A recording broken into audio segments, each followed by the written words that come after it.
Buenas noches con todos. Buenas noches, Julio. ¿Cómo está, Ricardo?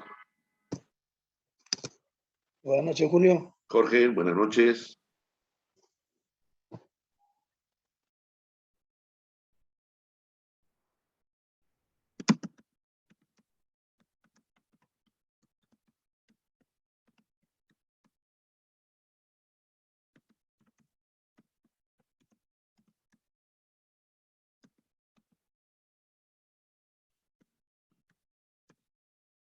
Ok. Sigo un poco mal de la garganta, me podrán disculpar, por favor. Vamos a continuar con lo que nos compete en esta semana, ¿no? Voy a compartir con ustedes. Nos quedamos en la clasificación de los seguros y estuvimos viendo todo lo que era relacionado a los seguros de daños a la propiedad, ¿no? Hay determinados seguros no marítimos y marítimos y su bifurcación de cada uno, ¿no? Ahora pasaremos a la clasificación de los seguros, pero seguro de daños al patrimonio, ¿no? En este caso, como se podrá apreciar, están viendo la pantalla, ¿correcto? Sí, correcto. Ok. Entonces, Sí, se ve, correcto. gracias, muchas gracias. Siempre, por favor, avíseme, porque a veces se me puede pasar y yo puedo estar hablando y no les estoy mostrando nada. Entonces, vemos acá daños al patrimonio, y esto se bifurca en tres grandes grupos, ¿no? Un grupo que habla de responsabilidad civil, ¿no? De lucro cesante y cauciones y carta fianza, ¿no? La responsabilidad civil, pues, es toda aquella daño, tanto material como personal, que se pueda causar a terceras personas o terceras propiedades, y estos se derivan en responsabilidad civil extracontractual, que es toda aquella responsabilidad civil que no está contemplada dentro de un contrato. La RC contractual es la que deriva de obligaciones y deberes de un contrato. La RC patronal se refiere a la responsabilidad civil que tiene el empleador, ¿no? Frente a sus trabajadores o empleados. La RC de productos podría comprarla un restaurante, ¿no? Porque en un restaurante se elaboran alimentos, una farmacéutica, porque elaboran medicinas, ¿no? Y si es que elaboran las medicinas de mala calidad o los alimentos de mala calidad, podrían generar pues responsabilidades civiles, ¿no? De la empresa dueña del restaurante o de la farmacéutica, ¿no? Estoy poniendo un ejemplo. Y la responsabilidad civil profesional está relacionado con lo que podríamos tomar de ejemplo, quizás una mala praxis de un doctor, ¿no? O de repente una mala asesoría de un abogado. También los corredores de seguros tienen que tener contratada una póliza de responsabilidad civil profesional, ¿no? Por cualquier tipo de negligencia, ¿no? Imprudencia, mal asesoramiento, ¿no? Que pueda efectuar en su labor profesional, ¿no? Y por último, la RC de errores o omisiones, que está dirigido mayormente a funcionarios, ¿no? De alto rango en las empresas, porque, por ejemplo, ¿no?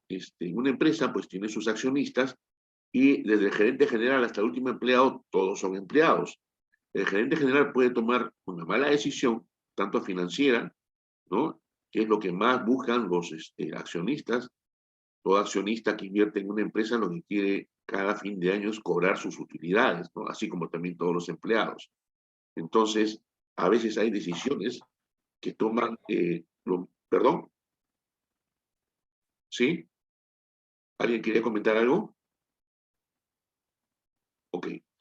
Entonces, justamente esta póliza es para cubrir esos tipos de errores que pudiera cometer algún ejecutivo de alto rango en una empresa, ¿no? Luego tenemos el lucro cesante, y ya les expliqué que el lucro cesante originalmente deriva de un siniestro amparado por el daño material, que en este caso podría ser o incendio, o en ramos técnicos, que tenemos unos seguros que también tienen el lucro cesante, pero para que pueda ser coberturado el lucro cesante, que viene a ser la pérdida de beneficios que tú puedes tener, ¿no? No solamente es el daño directo, sino el daño consecuencial, que es la pérdida de beneficios. ¿Por qué? Porque si bien es cierto, por el seguro directo te puede pagar la compañía de seguros, te indemniza, pero de repente tienes que comprar una maquinaria, y esa maquinaria la tienes que traer del extranjero, ¿no? La tienes que desabanar, después la tienes que llevar a tu local y tienes que instalarla y montarla, hacer las pruebas y una vez que esté operativa ya la entregas para que entre nuevamente al proceso regular. Y eso probablemente quizás te pueda llevar un mínimo de 2 meses y medio a 3 meses, ¿no?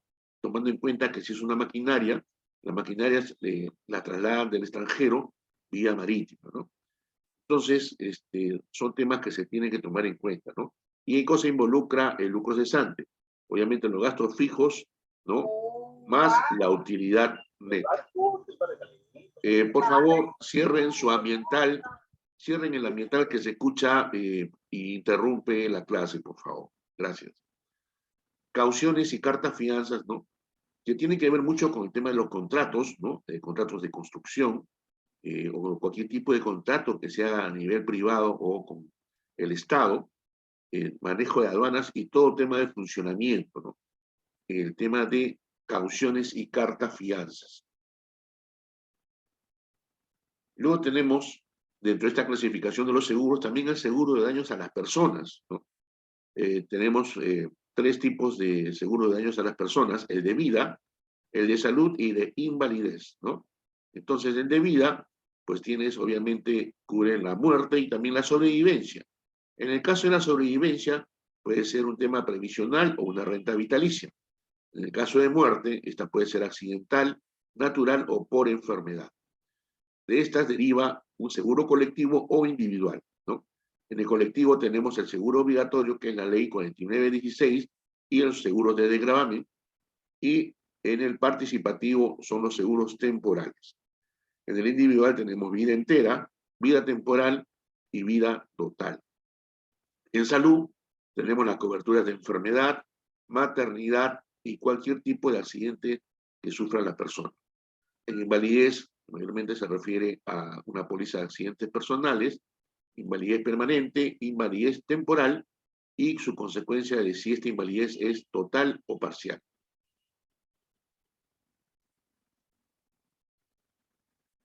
Las compañías, para poder asegurar un bien, ¿no? O una persona, tienen que aplicar ciertos criterios de asegurabilidad, ¿no? Tiene que ser ese grupo de asegurados un gran número de posiciones homogéneas, similares, o sea que van a estar expuestas a un mismo riesgo, ¿no? Por eso que hay riesgo vehicular, hay riesgo de incendio, riesgo de robo, riesgo de salud. La posible pérdida debe ser definida y mesurable, cuantificable, o sea, si hay un daño, se tiene que poder cuantificar mediante un perito, tasador o un ajustador, ¿no? Y si son daños personales o lesiones personales o enfermedad, tiene que ser, pues, debidamente corroborado por un médico o un galeno, ¿no? La pérdida debe ser por causas accidentales y o fortuitas. Nunca puede ser que derive de la mano del hombre, ¿ya? El hombre no puede hacer el causante de los siniestros y luego cobrar en la póliza. Y la probable pérdida debe ser significativa. O sea que realmente esa pérdida llamada siniestro, que es la consecución de lo que es el riesgo, ¿no? Que se convierte en un peligro y el peligro se cristaliza en un siniestro. Entonces, este monto que tú vas a reclamar bajo tu póliza tiene que ser un monto significativo, ¿no? Pero para eso también vamos a ver que hay ciertas técnicas de control que utilizan las compañías de seguros y las más usadas son los deducibles y franquicias, ¿no? También hacen un análisis de la exposición catastrófica mínima y cuál es la factibilidad económica, ¿no? De manejar estas técnicas de control. ¿Cómo es que se determinan los valores asegurables en los seguros, ¿no? El valor asegurable, este valor es la cantidad que corresponde, ¿no? Exactamente al valor de reconstrucción o al valor de reposición, reemplazo o valor a nuevo, ¿no? Por ejemplo, un edificio que se derrumba totalmente, ¿no? Entonces, ¿cuánto me costaría realmente construir un edificio de similares características, ¿no? Ni mayor ni menor tamaño, con la misma distribución, si es posible, tratando de utilizar la misma cantidad de materiales, ¿no? Entonces, eso es más o menos lo que podríamos poner de ejemplo en lo que es el valor asegurado. El valor de la reconstrucción viene a ser la cantidad de dinero que exigiría la reconstrucción de un edificio nuevo, igual al inmueble asegurado con iguales áreas construidas y privadas y términos acabados. O sea, más o menos como que el valor asegurable está muy parecido al valor de reconstrucción, pero el valor asegurable también tiene que ver con lo que es el valor a nuevo, ¿no? Hay algunos seguros, mayormente en los ramos técnicos, en los cuales se asegura a valor a nuevo. ¿Qué cosa quiere decir a valor a nuevo? Que te va a tener que indemnizar al momento de un siniestro el valor de un bien nuevo, ¿no? A pesar de que tu bien siniestrado ya haya tenido una edad determinada. No te aplican una depreciación. Y obviamente, por tomar ese tipo de seguro, la prima es más onerosa o costosa, ¿ya? Luego tenemos el valor de reposición, reemplazo o valor a nuevo. Cantidad de dinero que exige la adquisición de un bien nuevo de la misma clase, marca, modelo, capacidad y características, incluyendo gastos de montaje, transporte y derechos de aduana si los hubiere.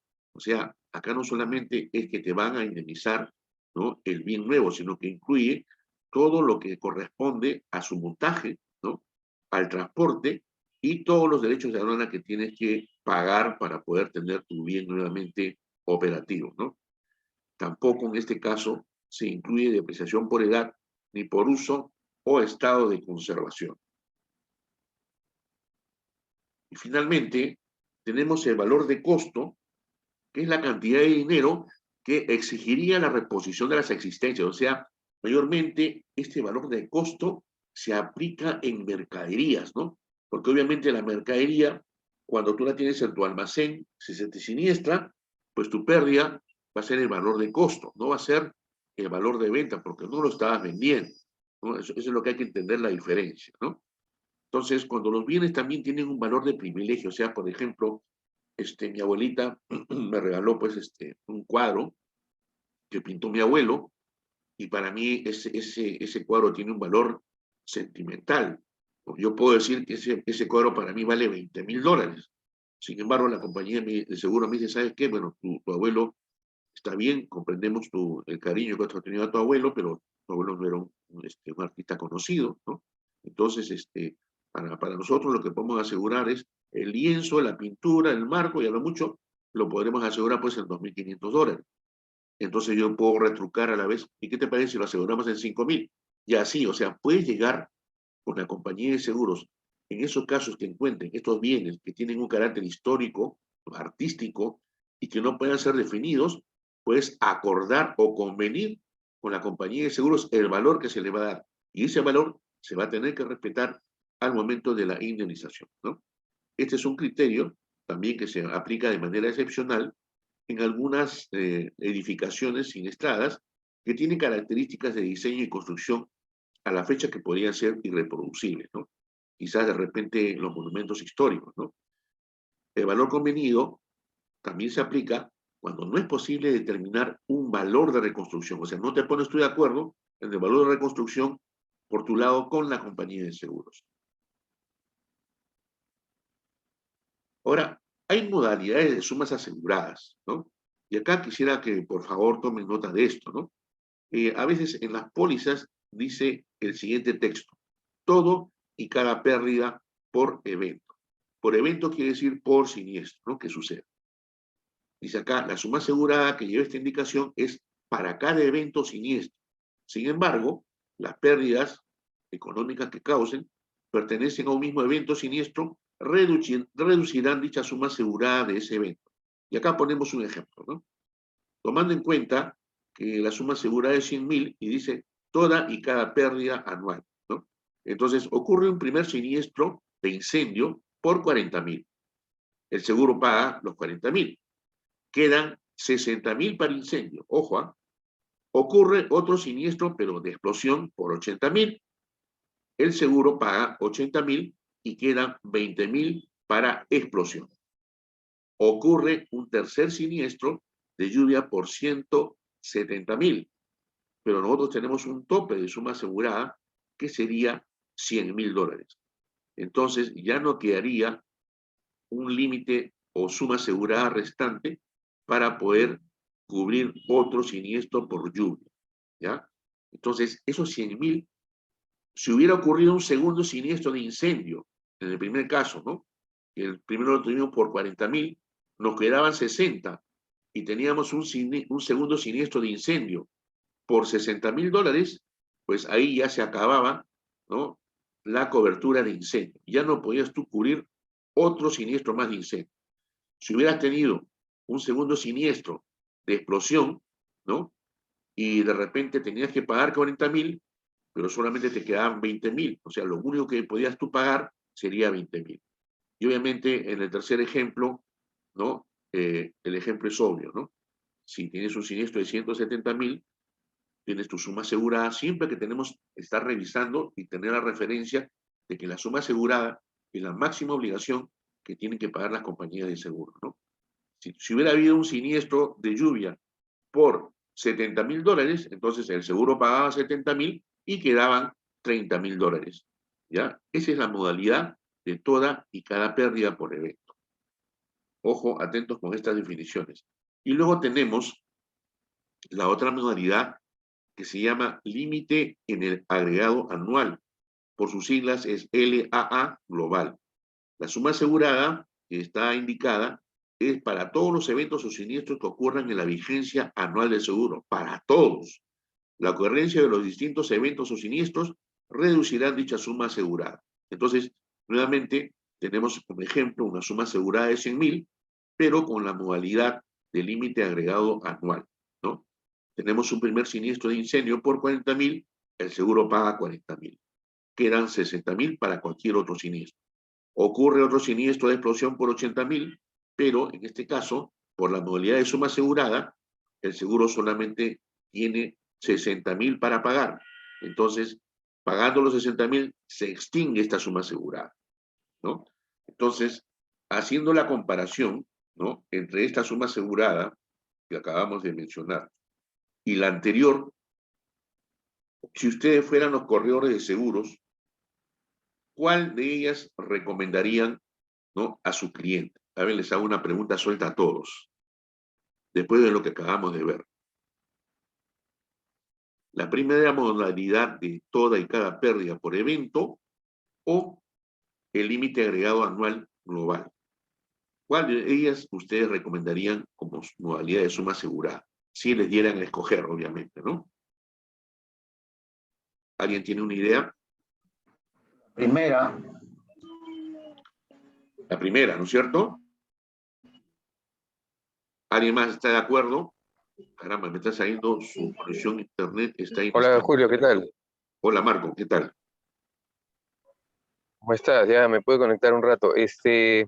Sí, la primera es la más conveniente, ¿no? Pero me imagino que esa tiene un costo mayor en primas, en todo eso. Es Y correcto, también Marco. quisiera saber qué tanto va a afectar en la renovación, ¿no? O sea, al siguiente año. De hecho, ahí le van a dar duro. Los van a castigar. O se mantendrían las condiciones, no creo, ¿no? No, aquí hay modalidades de suma asegurada, ¿no? En ambos casos, lo que se analiza es la relación prima versus siniestro que paga, ¿no? Entonces, lo normal en compañías de seguros, y lo ideal sería que tuvieran una siniestralidad del 60%. ¿Qué cosa quiere decir esto? Que el 100% de prima pagada, el monto de siniestros que tuviesen que pagar en el año durante esa vigencia, no debería pasar pues del 60 o 50%, ¿no? Entonces, si tienes una siniestralidad del 50%, no estás ganando, te estás manteniendo. Pero si tienes una siniestralidad del 60%, ya como que estás perdiendo. Y si tienes 70%, estás completamente en pérdida, ¿no? Entonces, esos son los análisis que hacen las compañías de seguros, ¿no? Las rentabilidades y los resultados de siniestralidades. Las compañías de seguros, los calculistas internos y los expertos en el underwriting empiezan a revisar. Tengo esta cartera, tengo esta cantidad de cartera, y tengo esta cantidad de siniestros en este año. Los equilibro en la balanza y cuál me pesa más. Si me pesan más los siniestros o me pesan más las primas. Si tengo peso más en primas, quiere decir que estoy ganando, ¿no? Pero si tengo más peso en siniestros, obviamente ahí voy a empezar a perder. Si está equilibrado, está tas con tas, como se dice, y no estás perdiendo, pero tampoco estás ganando, te estás manteniendo. Y ahí ya corresponde al área financiera de poder hacer los manejos para que ese resultado técnico de 50-50 sea rentable, ¿no? Eso ya compete al área financiera. Sí, Miguel, ¿alguna consulta? No, totalmente de acuerdo. La primera es la mejor. Perfecto. Aparte del costo, claro, independientemente del costo, ¿no? Pero si logras obtener ese es mucho mejor porque te da una cobertura para cada línea, ¿no? En cambio, la Claro. otra te Claro, es como si limita a tuvieras una un... suma asegurada mucho mayor de 100.000, pues, ¿no es cierto? exacto, por diferentes líneas, exacto. Claro, así es, correcto. Eso, estimados alumnos, por favor, tienen que tomar nota, ¿no? Siempre cuando le den esa opción, es que a veces las compañías de seguros, vuelvo a repetir, el contrato de seguros es de adhesión, ¿no? Y tú te adhieres a las formas de aseguramiento que te entregan las compañías de seguros en determinadas pólizas, ya sea en pólizas de incendio, en pólizas de robo, ¿no? En pólizas de ramos técnicos. Entonces tú te tienes que adherir.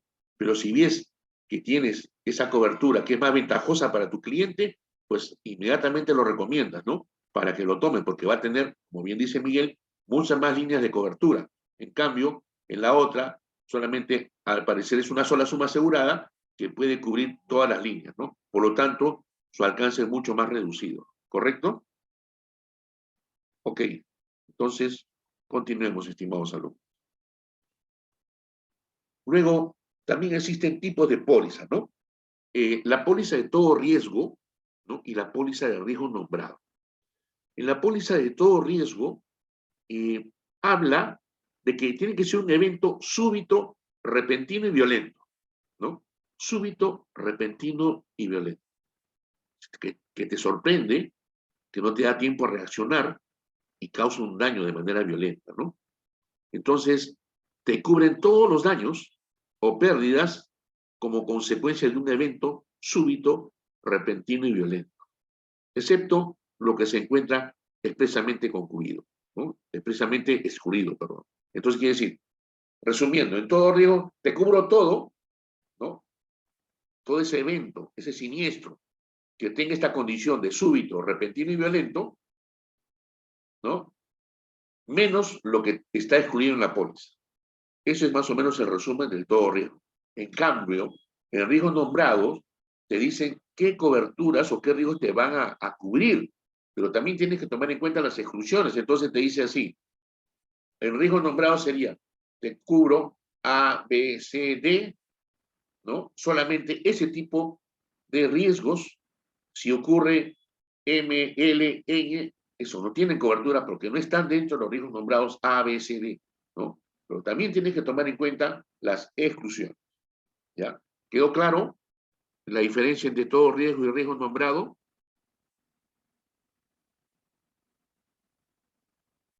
Sí, está claro. Perfecto, perfecto. Luego tenemos los tipos de pólizas según las sumas aseguradas, ¿no? Acá sí es importante, ¿no?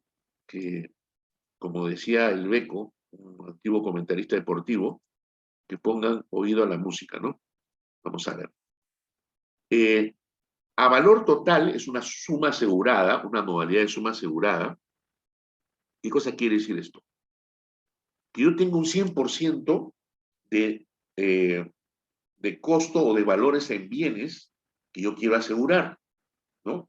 Entonces, esta modalidad me dice, ok, si tú me dices que tienes, no sé, pues 50 millones de dólares, ¿no? En lo que suma tu fábrica, más el contenido, el edificio, ¿no? Entonces, todo eso, que es el 100% de tus 50 millones, los tienes que asegurar, ¿no? Tienes que asegurar el 100% de lo que tú estás declarando. Yo declaro 50 millones, los 50 millones los tengo que asegurar, ¿ya? Los tengo que asegurar. Entonces, esa modalidad de seguro involucra que si tú no estás informando a la compañía de seguros la totalidad de tus bienes y como que por ahí dejaste de asegurar 10 millones de dólares, o sea que en realidad tenías 60, entonces, ¿qué es lo que va a pasar? La compañía de seguros te va a aplicar la regla proporcional o la cláusula de infraseguro, ¿no? Quiere decir que te va a dejar, ¿no? Si tenía que indemnizar por esos 50 millones una cantidad determinada y se detecta que tú dejaste de asegurar 10 millones, en esa misma proporción, la compañía de seguros te descuenta la prima que hubiese correspondido a esos 10 millones de dólares y te indemniza la diferencia. O sea, estás corriendo un riesgo, ¿no? Si sabes o estás pidiendo que la suma asegurada sea valor total, pues tienes que declarar el 100% de todos tus bienes. No te puedes quedar con nada fuera, ¿no?, de la sartén, como se dice, ¿no? Tienes que meter todos los ingredientes dentro de la sartén, ¿correcto? Julio, una consulta, disculpa. Sí. Dentro de ese valor total, ¿entra también el lucro cesante? No, acá estamos hablando sumas aseguradas de bienes o de personas, ¿no? El lucro cesante, voy a repetir, es un seguro que es un beneficio colateral del seguro de incendio o de algunos seguros que vamos a ver en ramos técnicos, ¿ya? Pero para que surta efecto el lucro cesante, primeramente tiene que ocurrir el seguro amparado por el daño material, ya sea de incendio o de ramos técnicos, ¿no? Y que esté debidamente amparado también este seguro, el del daño material directo. Si está cubierto eso, se puede invocar el lucro cesante, pero dentro de esta suma asegurada, el lucro cesante no entra, porque estamos hablando de un beneficio económico, ¿no? Que tú no sabes qué monto va a ser. Entonces, no tienes una suma asegurada que puedas tú indicar, ¿no? Ah, ok. Ok, gracias. Ok. Luego tenemos a primer riesgo, ¿no? Y esta es una suma asegurada que mayormente se utiliza para asegurar dinero, ¿no? En este caso, la compañía de seguros junto con el asegurado, contratante o tomador de la póliza, como ustedes quieran o prefieran llamarlo, ¿no? Acuerdan, ¿no? Que el valor, ¿no?, total de los bienes asegurados no van a guardar ningún tipo de relación con la suma asegurada, ¿no? Entonces, en este caso, si hubiera siniestro, se va a indemnizar hasta la suma asegurada sin considerar el valor total de los bienes, o sea, ese 100% que yo les decía, y si se trata, pues, obviamente, de un valor pactado, porque tú ya lo estás pactando y conviniendo con la compañía de seguros, entonces tampoco acá se debería aplicar la regla proporcional, ¿ya? Entonces yo acuerdo con la compañía de seguros, digo, a primer riesgo, porque eso es lo máximo que yo pienso que voy a perder. Y tomen nota de que esta suma asegurada mayormente se aplica en seguros donde hay cobertura de dinero, o sea, mayormente en seguro de robo, ¿ya? Luego tenemos acá el primer riesgo relativo, ¿no? Entonces, igual se tiene que declarar el 100% de los bienes asegurados, ¿no?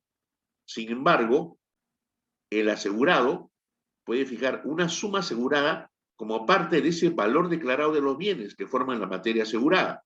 Entonces, si yo tengo un 100% de todos mis bienes que representan una suma asegurada, de repente yo digo, bueno, si hago un análisis, ¿no?, de la pérdida máxima probable y puedo determinar, pues, que realmente si tuviera un siniestro de pérdida total, lo máximo que perdería de ese 100%, pues sería quizás un 70%. Yo mismo hago mi análisis. Entonces, me corro el riesgo de yo tener que autoasegurar ese 30% de diferencia, ¿no? Entonces, le digo a la compañía de seguros, si bien es cierto, te estoy declarando el 100% de mis bienes, pero tomo la suma asegurada a primer riesgo relativo. ¿Por qué? Porque de ese 100% de mis bienes, yo solamente voy a asegurar un 70, un 60 o un 80%, o hasta un 90%. Quiere decir ya que el asegurado ya sabe que al momento de un siniestro, pues se le va, ¿no?, a deducir el porcentaje, ¿no?, que ha dejado de asegurar del 100% de sus bienes, ¿no? Entonces, pero también el asegurado tiene que estar siempre obligado a informar a la compañía de seguros cuando esos valores asegurados sufran alguna modificación o si es que te has comprado algún bien que lo vas a incorporar al seguro, ¿no?, o de repente te olvidas de incorporarlo y tienes siempre que hacer las coordinaciones con los corredores de seguros para que la totalidad de tus bienes esté asegurado, ¿no? En este caso, tendrías que informar que estás declarando un aumento de bienes y esto se hace mediante endosos, ¿no? Y luego tiene una última suma asegurada que se llama a primer riesgo absoluto, ¿no? Ya vimos la primera que era primer riesgo, y este es a primer riesgo absoluto. En este caso, también yo hago un análisis, ¿no?, de mi pérdida máxima probable e indico, ¿no?, que voy a asegurar como suma asegurada un importe determinado, o sea, cualquier suma asegurada que se me ocurra, sin tener, ¿no?, relación con el valor total declarado o expuesto, ¿no? Entonces, bajo esta modalidad, ¿no?, el asegurado fijará pues una suma asegurada, la cual no tendrá ninguna relación con el valor declarado, o sea, el valor total declarado como materia del seguro o de la cobertura que desea asegurar, ¿ya? Y luego tenemos por emisión, ¿no? Sabemos que hay pólizas individuales o colectivas y de grupo, ¿no?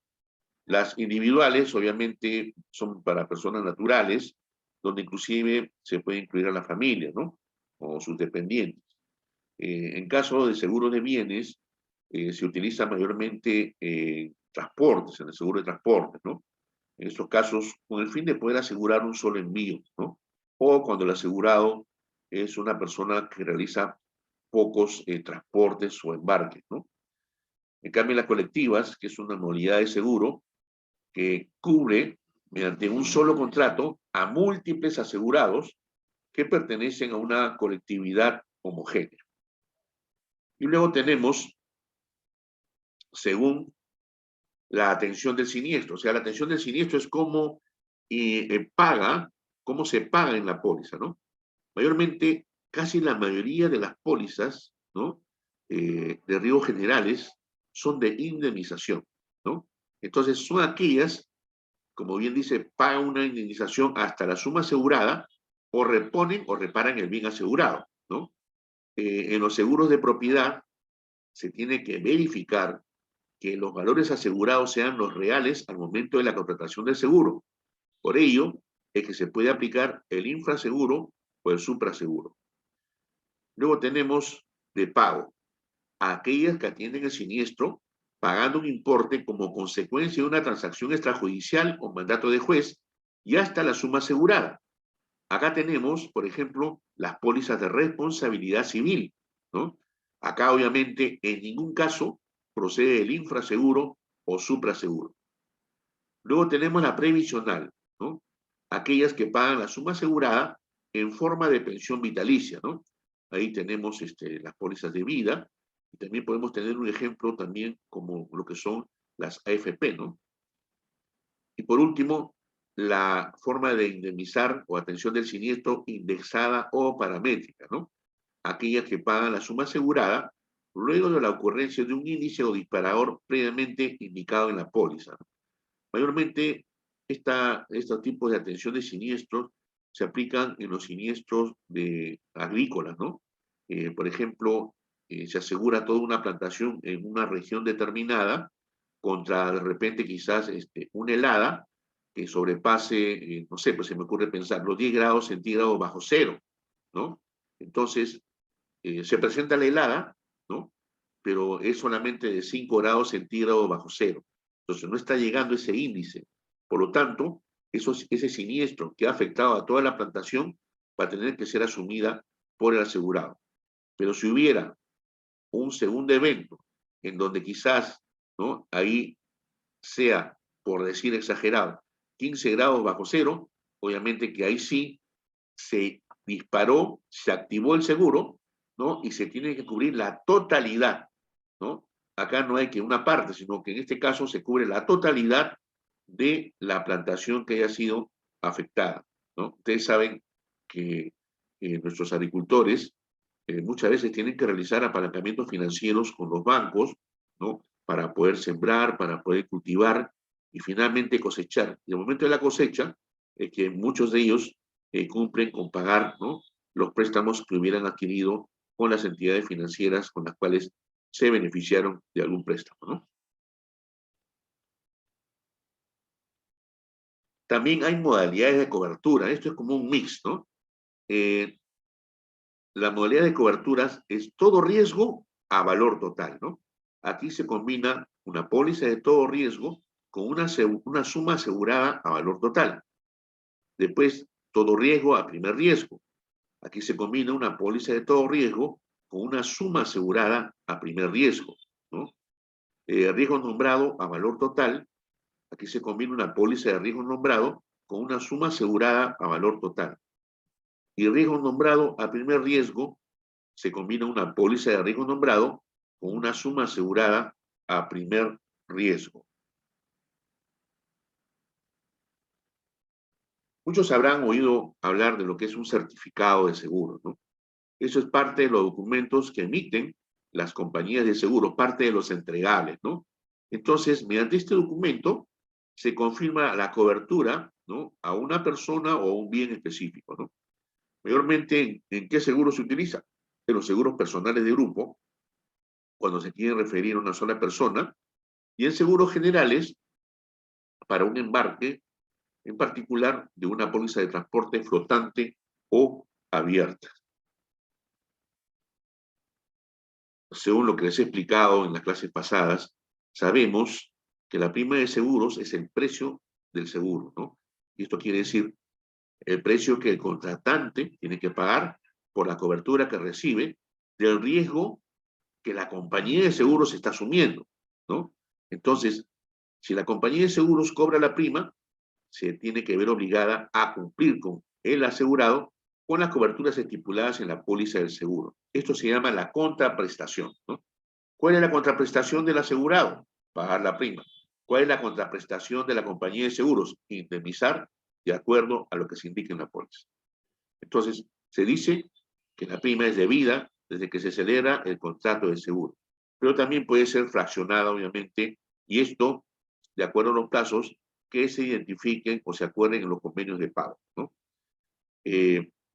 Indicar, ¿no?, que de acuerdo a la ley, el asegurado y el beneficiario son solidariamente responsables por el pago de la prima. Igual que el asegurador o la compañía de seguros no puede rechazar el pago de la prima ofrecida o efectuado por un tercero a la persona autorizada por la compañía de seguros para tal fin. Tomar presente que antiguamente los corredores manejaban los pagos de los deducibles o pagos de las primas. Lamentablemente, ocurrió pues que en el mercado hubieron ciertos casos que mancharon la reputación de los corredores o asesores de seguros, pues ellos empezaban a hacer un carrusel con esta plata, ¿no? La plata que cobraban de la prima, le entregaban un recibo a su cliente y esa plata nunca ingresaba a la compañía de seguros. Cuando ocurría un siniestro, pues el asegurado llamaba a su compañía y la compañía le decía pues que no estaba al día, cuando él perfectamente había entregado la cuota a su corredor. Y era una falta del corredor. Como hubieron muchas situaciones de estas, ¿no?, parecidas, entonces se tomó la decisión y eso se expresó pues en la nueva ley del contrato de seguro, la ley 29.946, en donde el corredor solamente tiene facultades administrativas, ¿no?, pero no de disposición, o sea, no puede disponer dinero bajo ningún concepto, no puede cobrar ni a nombre de la compañía, ni pagar las primas a nombre del asegurado. Acá tenemos la fórmula de la indemnización, ¿no? ¿Qué cosa es el monto indemnizable? Viene a ser la pérdida, o sea, el monto del siniestro, por el valor declarado, o sea, el valor que tú declaraste al momento de asegurar, sobre, o sea, dividido entre el valor sano o real, o sea, el valor del bien al momento del siniestro. Ese es el valor sano o real. ¿Qué se indemniza? Puede ser tres situaciones las que se indemniza: el monto de la pérdida, la suma asegurada o el interés asegurable. De estos tres, siempre la compañía de seguros va a indemnizar el menor. Y hemos tratado, si es que no me equivoco, del infraseguro y el supraseguro, ¿no? Estos también están contenidos en la ley 29.946, ¿no? En el artículo 85 se habla del sobreseguro y en el artículo 86 se habla del infraseguro. El sobreseguro es igual a lo que es el supraseguro. Ya sabemos que este viene a ser cuando el valor asegurado, ¿no?, es mayor al valor asegurable, o sea, al valor de mercado del bien, ¿no? Tú estás, un auto que vale 10.000, lo aseguras en 20.000, ¿no? En cambio, en el infraseguro, pues el valor asegurado vendría a ser inferior al valor asegurable o el valor comercial del mercado. En este caso, un carro que vale 15.000, lo estás asegurando solamente en 10.000. Ahí te corres el riesgo de que te apliquen la regla proporcional y obviamente quien se va a ver perjudicado va a ser tu cliente. Entonces, bajo ningún concepto, cuando nosotros asesoremos a nuestros clientes, ya limitamos que cometan infraseguro ni sobreseguro, porque en ningún caso, en el caso del sobreseguro, igual la compañía revisa cuál fue la suma asegurada que declaraste y cuál es el valor de ese bien al momento del siniestro. Hacen un análisis y te dicen, bueno, tú lo has asegurado un bien que vale, ¿no? 10.000, lo has asegurado en 20.000. Estás en un sobreseguro o un supraseguro de un 50%. Yo, lamentablemente, te tendré que indemnizar un 50%. Acá hay un cálculo, ¿no? De un bien con un valor de 10.000 euros, ¿no? Suponiendo que se asegura contra el riesgo de incendio, dice, por valor de 5.000 euros. Entonces, ya suponemos que esto es un infraseguro, ¿no? Entonces, en caso de ocurrir un siniestro que destruye la mitad del bien, la aseguradora aplica la regla proporcional e indemnizará 2.500 euros, ¿no? ¿Cómo es esto? Los 5.000 euros es el valor que estás asegurando, ¿no? Y por el monto de los daños, que también es 5.000, sin embargo, el valor real de tu bien era 10.000, ¿no? Entonces, se hace la fórmula, se aplica la fórmula y se determina que lo máximo que le tiene que pagar la compañía será $2.500, ¿no? Esto quiere decir que el asegurado dejó de valorar el bien por una parte de su valor real y la indemnización también se reduce en esa misma proporción.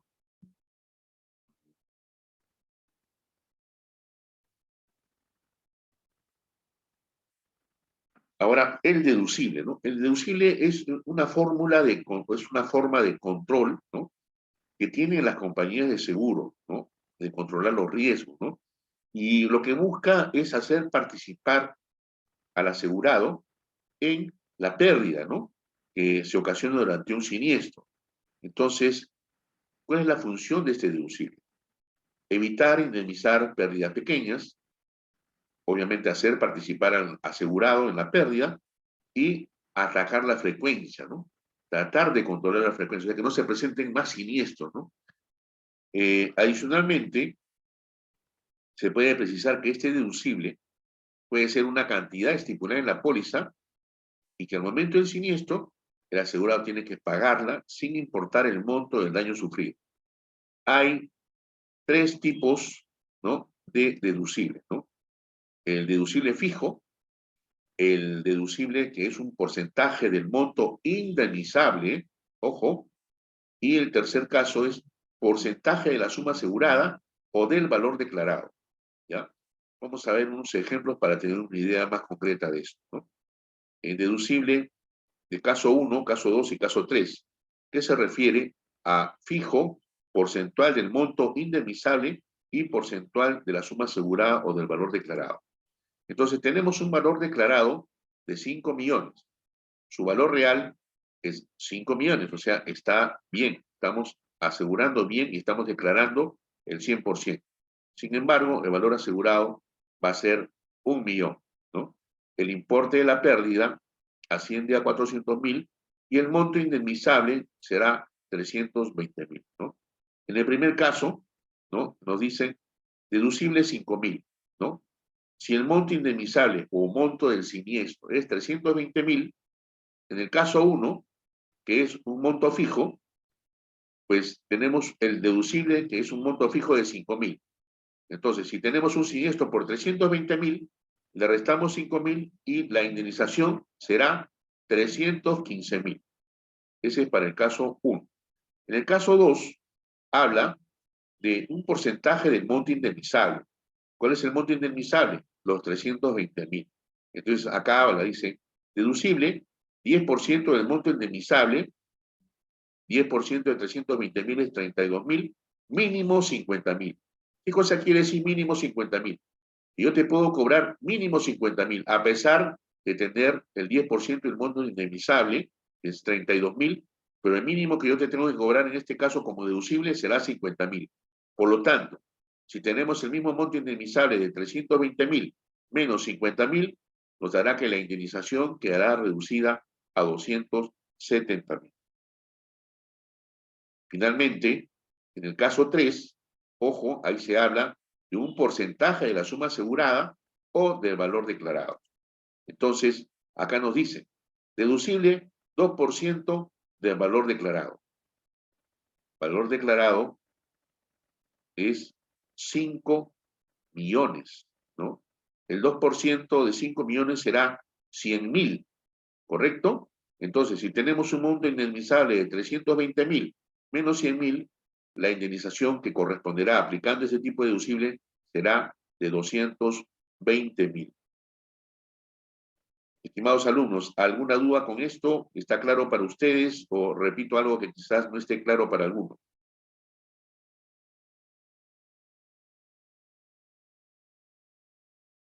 ¿Todo bien? Ok. Un favor, ¿podría repetir nuevamente Sí, sí, el todo caso bien. 3? ¿Marco? Sí, por favor. Ok. ¿Podría repetir nuevamente el caso 3 para diferenciarlo un poquito mejor del caso 2? Como fue un poquito rápido, Ah, sí, por sí, si acaso. disculpa. Sí, sí.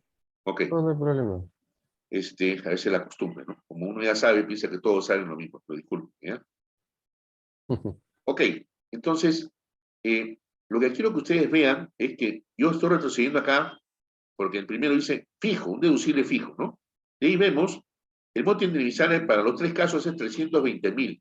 O sea, es el monto que yo tengo que indemnizar, pero que está todavía antes de la aplicación del deducible. Eso quiere decir monto indemnizable, ¿ya? Entonces, y si se dice indemnización, quiere decir que al monto indemnizable ya se le descontó el deducible.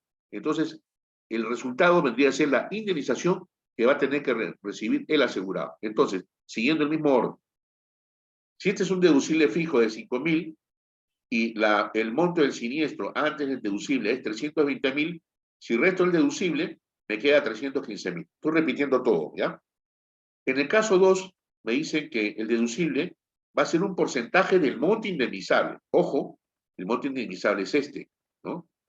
320.000. No estamos hablando de valor declarado, de valor real o de valor asegurado. Estamos hablando de monto indemnizable. Entonces, el 10% del monto indemnizable es $32.000, pero me indican que el mínimo que yo tengo que cobrar es 50.000. Entonces, si tengo el mismo monto de siniestro de 320.000 y tengo que descontarle 50.000, la indemnización quedará reducida a 270.000. ¿Ya? En el caso 3, acá indica lo siguiente. Es un porcentaje de la suma asegurada o del valor declarado. En este caso, me dicen del valor declarado. Y el valor declarado es 5 millones. El 2% viene a ser $100.000, ¿no? Si tenemos el mismo monto del siniestro, antes del deducible, 320.000, y tengo que aplicar un deducible de 100.000, pues mi indemnización quedará reducida a 220.000. ¿Quedó claro?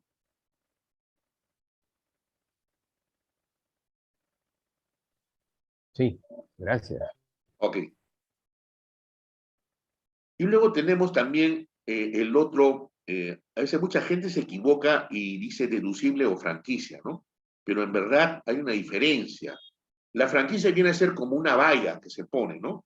Todos aquellos siniestros que no pueden saltar esa valla, ¿no? Quedan ahí. Y aquellos siniestros que saltan la valla, ¿no? Por ejemplo, aquí tenemos una valla que dice una franquicia de $500, ¿no? Todos los siniestros de $500 quedan ahí nomás, hasta ahí nomás llegan, ¿no? No saltan la valla. Pero tengo un siniestro de $1.000, el siniestro sí saltó la valla, y al momento de saltar la valla, le da la oportunidad de indemnizar el 100% de ese siniestro. O sea, acá no te descuentan nada. ¿Por qué? Porque ya tú saltaste la valla, que era de 500, y si saltaste esa valla, pues tienes el derecho a que se te indemnice el 100% del siniestro, ¿no? Si fuera un siniestro de 5.000, igual tienes una franquicia de 500, saltaste la valla y te tienen que pagar $5.000, $100, ¿ya? Acá hay un ejemplo, dice. El importe de la pérdida es 100.000. La materia asegurada son cultivos de papa, dice. Cobertura, dice, daños por helada cuando la temperatura es 6 grados bajo cero. Entonces, esto quiere decir que la franquicia será igual a 6 grados bajo cero. En el primer caso, que se presentó el siniestro, la temperatura descendió solamente a 3 grados bajo cero. Entonces, no tienes derecho a indemnización, porque no estás pasando la franquicia de 6 grados bajo cero. En el segundo caso, la temperatura desciende 10 grados bajo cero. Entonces, el monto de siniestro o de pérdida es 100.000 y tienes derecho a que se te indemnice los 100.000. Bastó con que se pase esta valla de 6 grados bajo cero para que te indemnicen el 100% del monto de la pérdida. Eso es lo que es una franquicia, ¿no? En cambio, en el deducible, siempre se le va a hacer participar al asegurado en el monto de la pérdida. Luego también se habla, pues, de lo que es el doble seguro o concurrencia de seguro, ¿no? Esto también está contemplado dentro de lo que es la ley, la 29.946, en su artículo 88. Dice, en caso de siniestro, ¿no? Cuando existan o estipulaciones especiales en el contrato entre los aseguradores, se entiende que cada asegurador contribuye proporcionalmente al monto de su contrato, hasta la concurrencia de la indemnización de vida. Entonces, en consecuencia, el contratante que asegura el mismo interés y el mismo riesgo con más de un asegurador tiene que notificar sin demora a cada uno de ellos los demás contratos celebrados con indicación de la compañía de seguros y suma asegurada. La liquidación de estos daños se hace considerando los contratos vigentes al momento del siniestro. El asegurador que abonara una suma mayor que la proporcionalmente a su cargo puede tomar acción contra el asegurado o contra los aseguradores para efectuar el correspondiente reajuste, o sea, que le devuelvan lo que él pagó en exceso. Vuelvo a repetir, el seguro no es para lucrar, no es para ganar, es solamente para no perder. Entonces, entre la sumatoria de concurrencia de seguros entre 2 o 3 compañías, lo máximo que puede recibir el asegurado entre las 3 sería un 33.3% de cada una, sin llegar a sobrepasar el 100% de la suma asegurada. En caso de siniestro, dice, teóricamente, en una situación como esta, si se perdiera el objeto del seguro por un siniestro, las indemnizaciones conjuntas que pagarían las distintas compañías sobrepasarían el valor del objeto. Entonces supondría un lucro para el tomador del seguro. Esta circunstancia es, y como ya se ha mencionado, algo prohibido en el seguro. En el artículo 90 dice contratos celebrados con desconocimiento de la existencia de otro seguro. O sea, acá no teníamos conocimiento de que el bien ya estaba asegurado. Entonces, si el contratante celebra el contrato de seguro sin conocer la existencia de otro anterior, puede solicitar la resolución del seguro que contrató más recientemente o la reducción de la suma asegurada al monto que no está cubierto por el primer contrato, ¿no? Con una disminución proporcional de la prima. Este pedido tiene que hacerse inmediatamente después de conocida la existencia del seguro anterior y antes de que ocurra un siniestro. Hay excepciones a la regla, y esto se confirma en el seguro de vida, ¿no? En este caso, siempre se dice que la vida humana no tiene precio. Entonces, salvo en los seguros de vida, ¿no? En una situación de doble seguro, sí puede ser permitido. Pues no se puede, ¿no?, cuantificar la vida de una persona. Sin embargo, las aseguradoras solicitan del contratante una declaración sobre estas circunstancias con el fin de conocer el nivel máximo de indemnización que percibirá en caso de que se produzca un siniestro. Doble seguro y seguro de daños. ¿Qué sucede en los seguros de daños? Cada una de las compañías de seguros concurrentes, ¿no?, solo pagarán la parte proporcional del capital asegurado, lo que hace un rato les acabo de explicar, del 33.33% de un 100%, para evitar que la suma de las indemnizaciones supere el valor real de los daños producidos por el siniestro. Y si pagase por encima de su parte proporcional, podrá exigir de las demás aseguradoras, ¿no?, una contribución por el exceso de lo que realmente le correspondería. existe una cláusula de abandono, ¿no? Esta es una cláusula pactada entre la compañía de seguros y el asegurado, en la cual, cuando concurren determinadas circunstancias en un siniestro, el titular de la póliza, o sea, el contratante o asegurado, cede los bienes asegurados a favor de la entidad que los asegura. La indemnización, si se produce el siniestro previsto por la cláusula de abandono, los bienes pasan a la propiedad del asegurador, que deberá satisfacer el total de la indemnización establecida en la póliza sin deducir el valor de los restos que se hayan salvado del siniestro. En este caso, la cláusula de abandono es característica de los seguros de transporte marítimo en lo relativo a mercancías aseguradas y dañadas, ¿no? Eso lo veremos con mayor propiedad cuando veamos los seguros de transporte marítimo. Luego, tenemos dentro del siniestro, siempre es importante analizar la causa próxima, ¿no? O la causa adecuada, ¿no? Creo que dimos un ejemplo, ¿no? En un caso de un departamento en un segundo piso y una tienda en el primer piso, ¿no?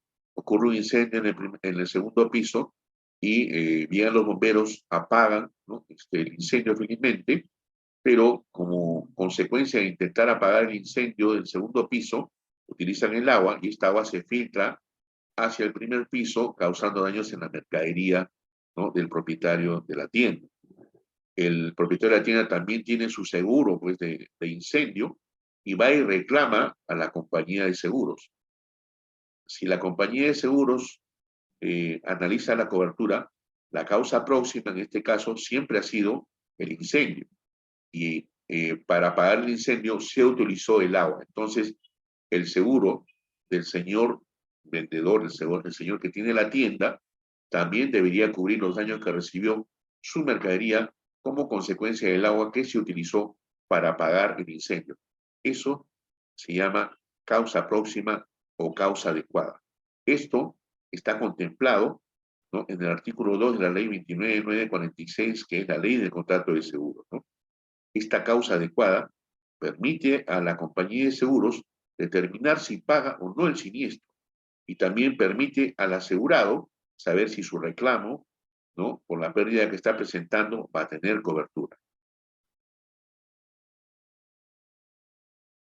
Bueno, estimados alumnos, con esto estamos concluyendo, ¿no? Una revisión rápida de nuestro recurso de lectura. Si hubiera alguna consulta, ¿no? que hacer, por favor, háganmela. Si no, ya pues para proceder a despedirme de ustedes hasta la siguiente semana. Todo ha sido entendible, todo ha estado claro como el chocolate espeso. Marco, Ricardo, Alfonso, Jorge, Miguel. Sí, Julio, sí, una consulta. Sí, Miguel, dime. Para colgar las tareas hay unas que son hasta mitad hoy día. Eso no se podría extender algún día, pues, puede ser muy rígido ese tema. O sea, hay tiempos que se dan, ¿no? Y eso se tiene que tratar de respetar, ¿no? Igual también hace un rato me hicieron una consulta de si es que yo podía extender el inicio de estas reuniones Zoom, ¿no? Tenemos que respetar los tiempos de todos. Yo soy respetuoso del tiempo de ustedes, ¿no? Y aparte de esto, o sea, ahorita a las 9 en punto, el Zoom, este es un Zoom de EVIS, va a entrar otro profesor con otro grupo y tiene que empezar exactamente a las 9. Entonces, yo sugiero que comprendan y traten más bien de comprometerse en entregar los trabajos en los tiempos que se les ha indicado. Si hubiera algún problema, obviamente me pueden avisar, ¿no? Pero ya no tendrán la misma calificación de aquellos alumnos y compañeros suyos que se preocuparon de presentar sus tareas en los tiempos indicados, ¿correcto? ¿Alguna otra consulta, estimados alumnos? Zairo, Jorge Rondón, Gerson Rojas, Luis Ramírez, ¿todo bien? Sí, Qué bueno. sí, todo bien. Todo bien. Qué bueno, ok. Listo, estimados alumnos, les agradezco su atención. ¿no? Les deseo buenas noches con todos, cuídense mucho, cuídense familia, ya nos estamos viendo la siguiente semana, ¿ok? Buenas noches con todos, Listo. Gracias. Buenas noches, Julio, gracias. ¿ok? Buenas noches.